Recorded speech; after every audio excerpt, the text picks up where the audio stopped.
Every time we fought, Julian Vance removed his hearing aid. He'd just let me scream at nothing, rage and cry, and wear myself out while he sat there in silence.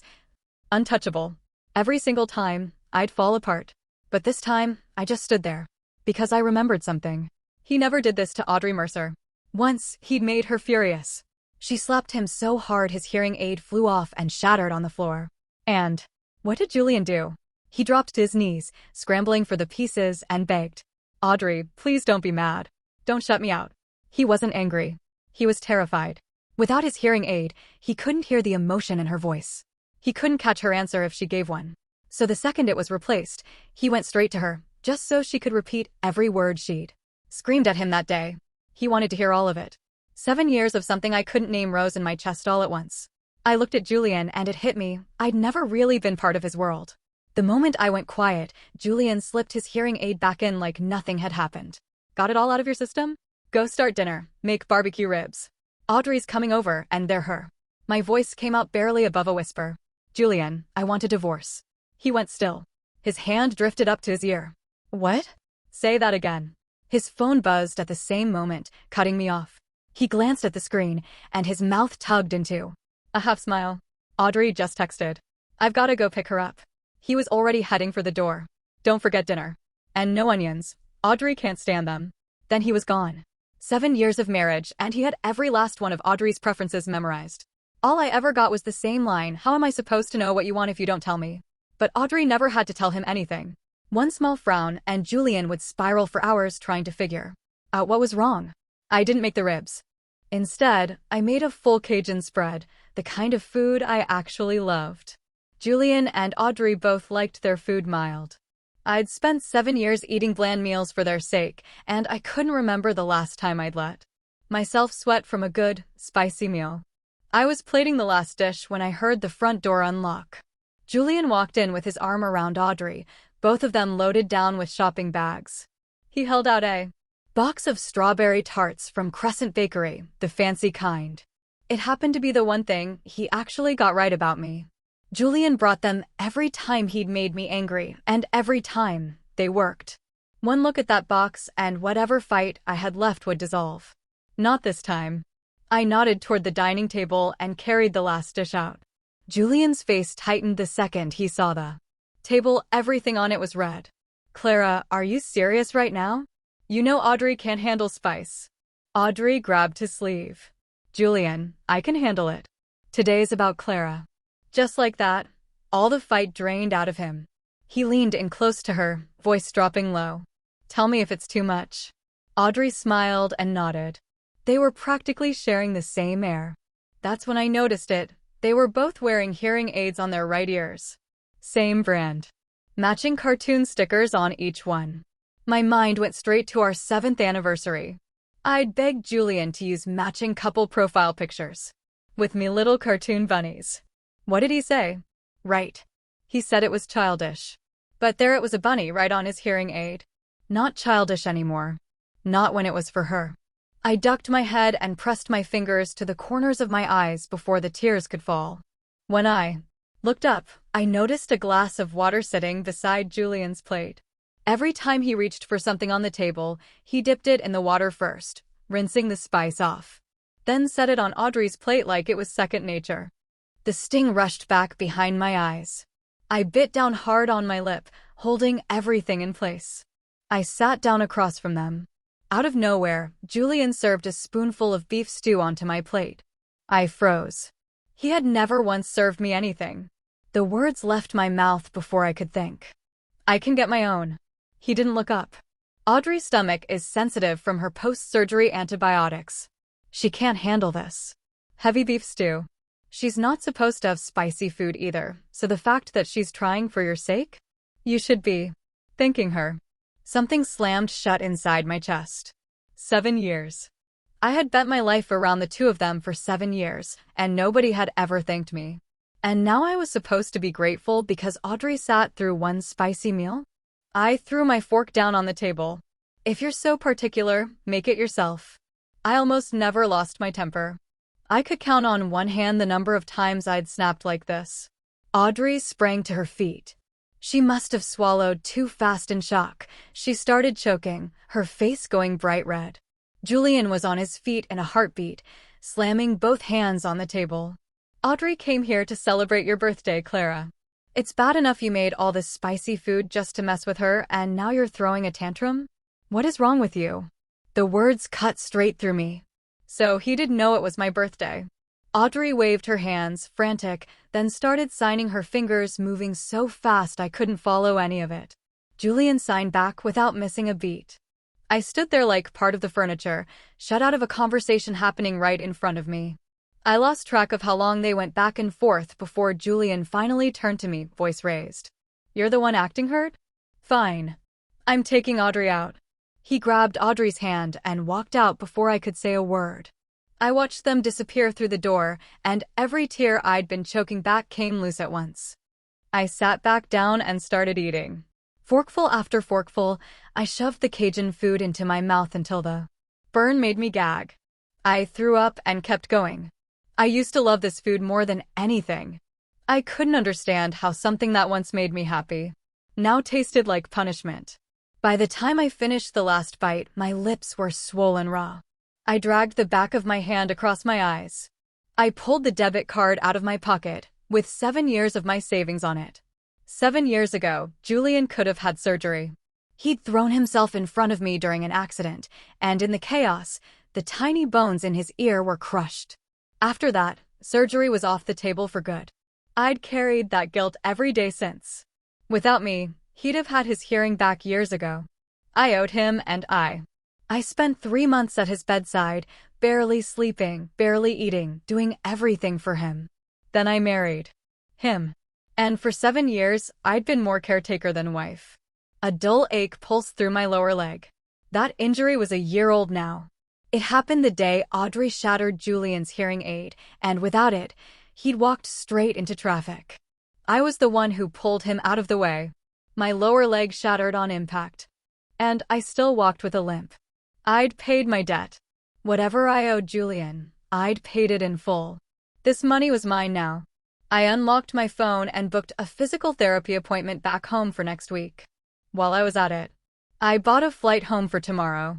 Whether Julian signed the divorce papers or not, I was leaving. My phone rang the second I closed the app. Crescent Bakery. Julian had signed up for their rewards program. Because I loved their pastries. My number was listed as the backup contact. Hi, is this Mrs. Vance? I said yes, and the voice on the other end went on. So, your husband ordered one of our signature seasonal gift boxes. It's ready, but we haven't been able to reach him. Would you be able to come pick it up? I told them I'd be right there. By the time I walked in, the shop assistant had been waiting a while. The gift box sat on the counter in front of me, wrapped like something precious, and a raw ache spread through my chest. These boxes weren't just expensive. You had to reserve them weeks ahead, limited drops, gone in minutes. I never knew Julian had been thinking of me in his own quiet way. The shop assistant held out a receipt, and I signed it. I was reaching for the box when the shop assistant made a small, startled sound. Wait, that's not right. The name on the gift tag says Mercer. I'm sorry, let me double check. Every muscle in my body locked. It wasn't for me. The seconds stretched out, endless. The shop assistant finally came back from the staff room, looking apologetic. I'm sorry. The name doesn't match, so we can't release the order to you. My nails dug into my palms. I smiled anyway, the kind of smile that takes everything you have. Oh, no worries. I'll have him come get it himself. I turned and walked out as fast as I could without running. Julian was standing right outside the door. Julian crashed into me as he rushed inside. I hit the ground hard, pain jolting through my bones. He didn't even glance down, just tossed a quick apology over his shoulder and walked into the store. Did my gift box come in? I saw the missed call. The shop assistant brought the gift box back out. No questions this time. None at all. He was halfway to the door when the shop assistant called after him. Mr. Vance, no strawberry tarts today? You always grab a box of those whenever you pick up a gift. Julian stopped at the door. He nodded. Just the smallest box, same as always. I leaned against the wall outside and laughed. The kind of laugh that turns into crying halfway through. So, that's why Julian, who couldn't remember a single thing about me, always knew about the strawberry tarts. I was never the point. I'd been Audrey's afterthought from the start. I watched him leave. I didn't follow. I found an empty bench and sat down, tipping my head back to stare at the sky. Julian and I were happy. Once, for a little while. He'd draw me a bath after a long day and rub the knots out of my shoulders. He'd remember some offhand thing I'd mentioned weeks earlier and show up with it wrapped, grinning like he'd cracked a code. When did it change? Probably when Audrey moved back. They'd grown up together. They were both hearing impaired. They never ran out of things to say to each. Half their conversations happened in a language I didn't understand. Sometimes I couldn't stop the thought from creeping in. If Audrey hadn't left the country for treatment, maybe she'd be the one wearing his ring. At some point the sky had gone dark without me noticing. My phone sat silent in my hand. Not a single notification. I felt my mouth twist into something that wasn't quite a smile. I knew better. I knew he wasn't coming. But some part of me kept waiting anyway. I was about to lock the screen when the phone buzzed in my hand. Husband flashed across the screen, and my heart kicked against my ribs. I picked up, trying to keep my voice steady. I'm on my way back, you don't have to dash. Clara, did you do this? What's trending right now?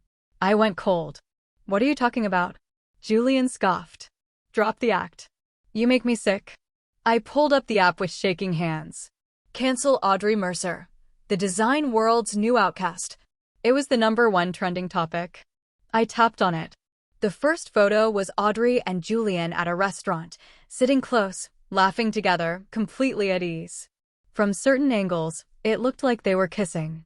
The headlines were even worse. Celebrity designer Audrey Mercer exposed as the other woman. Audrey Mercer caught with married man on his wife's birthday. Candlelight dinner photos leaked.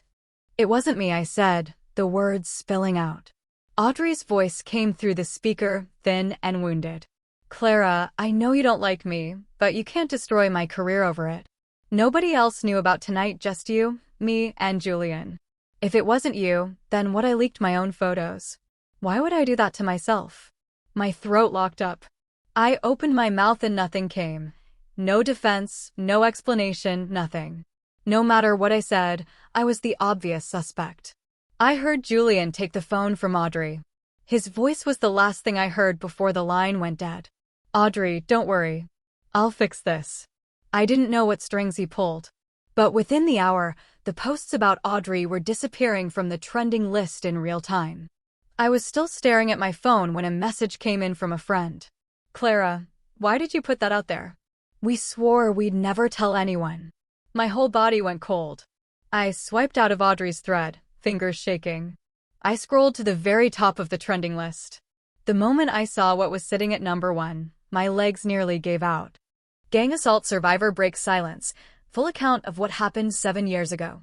Julian had taken every photo from that night, every one I couldn't bear to look at, and stitched them into a single post. Posted from my account. I clutched my head with both hands, pain splitting through it. So this was how Julian planned to fix things. I called Julian with shaking hands. He hung up. I called again. He hung up again. I lost count of how many times I hit redial before someone finally picked up. My voice was barely there. The silence stretched so long I thought I'd been talking to nothing. I was about to hang up when Julian finally spoke. You started this. So you're the one who ends it. I kept asking why. The word came out hollow. We had a deal. The day he saved me, we made a promise. This stays buried. Forever. Between us. Julian sighed, and when he spoke again, his voice had gone soft. Clara, you're my wife. People forget. A little internet drama isn't going to ruin you. And, even if things get ugly, you'll still have me. But Audrey's different. She wasn't born with this. She lost her hearing. It took her years to even accept it. And then she clawed her way back. Went back to school. Built a name for herself from nothing. One scandal could wipe out everything she's built. You get that, right?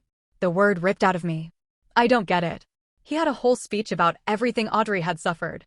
But he forgot that I'd spent 7 years trying to claw my way out of the same darkness. He'd been the only light I had when everything else went dark. I never could have imagined, back then, that the person who saved me would end up being the one who destroyed me. The streets emptied around me. I was alone in a pitch-black alley and panic hit before I even realized it was there. The last time a night felt like this quiet, this dark, someone had dragged me into an alley just like. I started walking toward the streetlight. A hand closed around my arm from behind and yanked me back. The man grinning down at me had a mouth full of rotting teeth. 7 years. Look at you, even prettier than I remember. My heart hammered so hard I could feel it in my throat. I dropped to my knees on the pavement, begging. The bald man looked down at me and laughed. The sound punched straight through me. You know what's funny? I didn't pick you. 7 years ago, that kid, the one who played hero, he's the one who pointed me to you. Offered you up so I'd leave the deaf girl alone. Took one look at you and figured he had a point. You were the easier target. He grabbed my chin and tilted my face up, grinning like we were sharing a joke. My boys and I just got out. 7 years, and the first thing that pops up on my phone? Your face all over the news. Right when we were talking about the good old days. He leaned closer. Don't you think that's fate? Every nerve in my body shut down. Warm blood ran down my forehead, tracing my cheek. Julian was the one who fed me to them. The tears came faster than before. I was so stupid. I'd spent 7 years serving the man who destroyed me, waiting on him, cooking for him, loving him as if I owed him everything. The bald man tapped my cheek. Come on. The boys are waiting. He fisted a handful of my hair and dragged me deeper into the alley. My body was going limp. I was about to stop fighting when a voice tore across the street.